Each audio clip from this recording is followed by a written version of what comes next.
Battle of Pratapgarh 10 नवंबर 1659 को छत्रपति शिवाजी महाराज के अधीन मराठाओं की सेना और आदिल शाही जनरल अफजल खान के अधीन आदिल शाही सैनिकों के बीच सतारा महाराष्ट्र प्रतापगढ़ के किले पे लड़ी गई लड़ाई थी। मराठाओं ने आदिल शाही सेना को हराया। यह एक मेजर रीजनल पावर के खिलाफ मराठाओं की पहली महत्वपूर्ण सैन्य जीत थी। आइए दोस्तों इसके बैकग्राउंड को समझते हैं। शिवाजी राजे का मावल के कुछ हिस्सों में कमेंडेबल पोजीशन था। आदिल शाही कोर्ट उनकी गतिविधियों पर अंकुश लगाना चाहता था। बीजापुर के एक प्रसिद्ध सेनापति अफजल खान, जिसने पहले एक युद्ध में शिवाजी राजे के बड़े भाई संभाजी को मार डाला था, उसको शिवाजी राजे के खिलाफ हमले का नेतृत्व करने के लिए चुना गया था। शिवाजी ने 10 नवंबर 1659 को अफजल खान से मुलाकात की और एक ट्रूस नेगोशिएशन में उसे मार डाला। शिवाजी राजे की सेना ने बिखरी हुई आदिल शाही आर्मी को खदेड़ दिया। लेकिन ये कैसे हुआ? आइए इसे अपने अगले सेक्शन में समझते हैं। Most welcome to super coaching IAS। I am Sompriya. Combat of Chhatrapati Shivaji Maharaj and Afzal Khan. Shivaji Raje ने अफजल खान को ये कहते हुए एक दूत भेजा कि वो युद्ध नहीं करना चाहते और शांति के लिए तैयार हैं।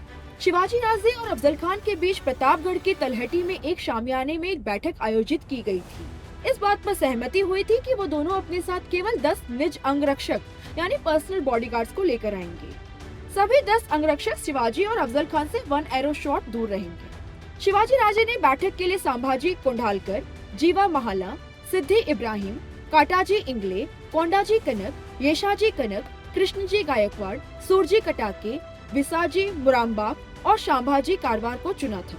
अफजल खान ने अपने कोट में एक छोटा खंजर छिपा रखा था और शिवाजी राजे ने अपने कपड़ों के नीचे कवच पहना था और एक हाथ में छुपा हुआ वाघ नाक ले रखा था। जैसे ही दोनों व्यक्ति टेंट में दाखिल हुए, 6 फीट 7 इंच लंबे अफजल खान ने शिवाजी राजे को गले लगा लिया। फिर उसने शिवाजी राजे को अपनी दुष्ट पकड़ में ही गला घोटने की कोशिश की और शिवाजी राजे में अपने खंजर को घोंप दिया। लेकिन शिवाजी राजे के कपड़ों के नीचे के कवच ने उन्हें बचा लिया। शिवाजी राजे ने खान के पेट को काटने के लिए अपने वाघ नाक का इस्तेमाल किया और खान की आंतड़ियां जो है वो बाहर निकाल डाली। इसके बाद अफजल खान के अंगरक्षक बड़ा सैयद ने शिवाजी राजे पर तलवार से हमला किया, लेकिन शिवाजी राजे के पर्सनल बॉडीगार्ड जीवा महाला ने उसे बुरी तरीके से मार दिया। साथ ही अफजल खान के वकील कृष्णा भास्कर कुलकर्णी ने शिवाजी राजे पर हमला किया। शिवाजी राजे ने अपनी तलवार से कृष्णा कुलकर्णी का वध कर दिया। अफजल खान अपनी बाहर निकलती आंतड़ियों को किसी तरह थामते हुए तंबू से बाहर चोट खाकर बेहोश होकर और खून बहाता हुआ अपनी पालकी में जा गिरा। वाहकों ने झट से पालकी उठाई और तेजी से ढलान से नीचे की ओर जाने लगे। शांभाजी कावजी कोंढालकर, शिवाजी राजे के लेफ्टिनेंट और एक अकम्पनाई गार्ड ने पीछा किया और अफजल खान का सर काट दिया। बाद में उस कटे हुए सिर को शिवाजी की मां जीजाबाई को दिखाने के लिए रायगढ़ भेज दिया गया। दरअसल वो लंबे समय से अफजल खान द्वारा बंदी बना लेने के बाद अपने पति शाहजी राजे पे किए गए डेलिब्रेट माल ट्रीटमेंट और अपने बड़े बेटे शाहबाजी शाहजी राजे भोंसले की मौत के लिए अफजल खान से बदला चाहते थे। खैर, शिवाजी राजे किले की ओर तेजी से बढ़ने लगे और उनके लेफ्टिनेंट्स ने तोपों को फायर करने का आदेश दिया। ये घने जंगलों वाली घाटी में छिपी उनकी इन्फेंट्री को आदिल शाही फोर्सेस पर धावा बोलने का संकेत था। Hand to hand combat of the forces. Shivaji Raje के कैप्टन कान्होजी जेड़े के नेतृत्व में मराठा सैनिकों ने अफजल खान के 1500 सैनिकों को मार गिराया। फिर एक रैपिड मार्च में आदिल शाही फोर्सेस के एक हिस्से पर हमला किया गया, जिसकी कमान मूसे खान के पास थी। मूसे खान, जो अफजल खान का लेफ्टिनेंट था, वो घायल हो गया और बाद में मैदान से भाग गया। इस बीच मोरोपंत पिंगले ने आदिल शाही ट्रुप्स के लेफ्ट फ्लैंक की तरफ मराठा इन्फेंट्री का नेतृत्व किया। अफजल खान की आर्टिलरी इस सडन हमले के कारण अपने सैनिकों के मेन पोर्शन को आर्टिलरी कवर प्रोवाइड न कर सके और इसके परिणाम स्वरूप उसके बाकी सैनिकों ने फटाफट मराठाओं के आगे घुटने टेक दिए।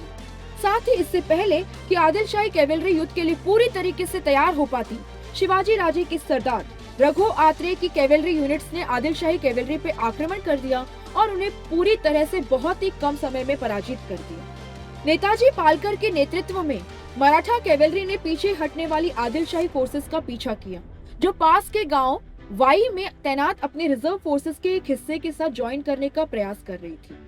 वहां पहुंचने से पहले ही इन फोर्सेस को हरा दिया गया। आदिल शाही फोर्सेस मराठाओं के हमले का सामना न कर पाने के कारण बीजापुर की ओर पीछे हटने लगी।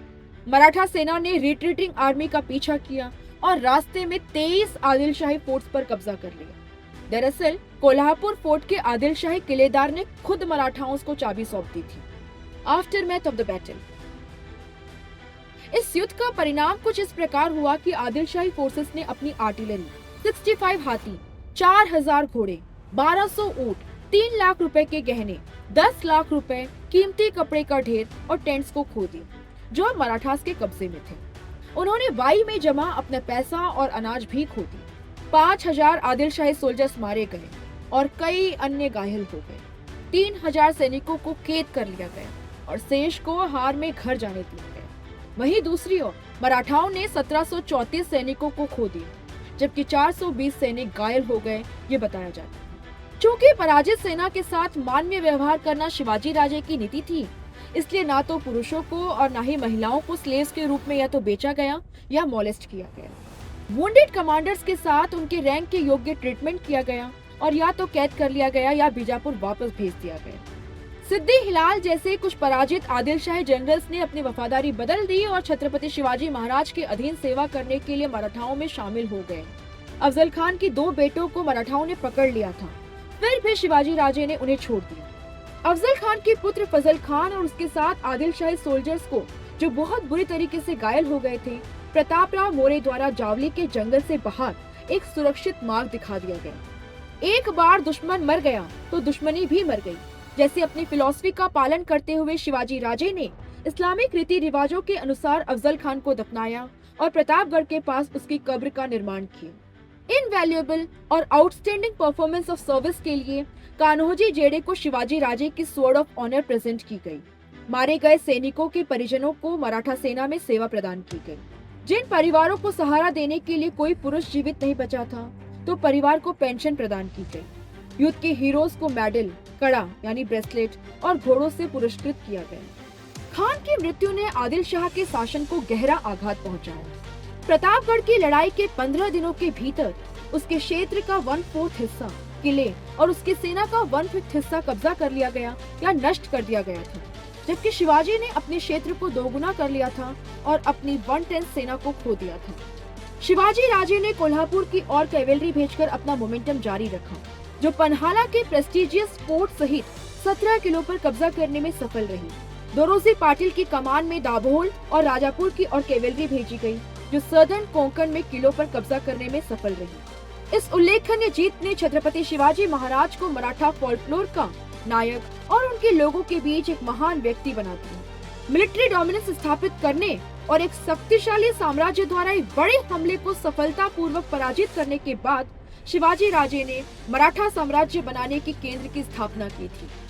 तो दोस्तों, ये थी कहानी बैटल ऑफ प्रतापगढ़ की। आशा करती हूँ आपको समझ आई होगी और इंटरेस्टिंग लगी होगी। ऐसे ही इंटरेस्टिंग बैटल्स ऑफ हिस्ट्री के लिए हमारे चैनल को सब्सक्राइब करके बेल आइकन प्रेस कर दें। And yes,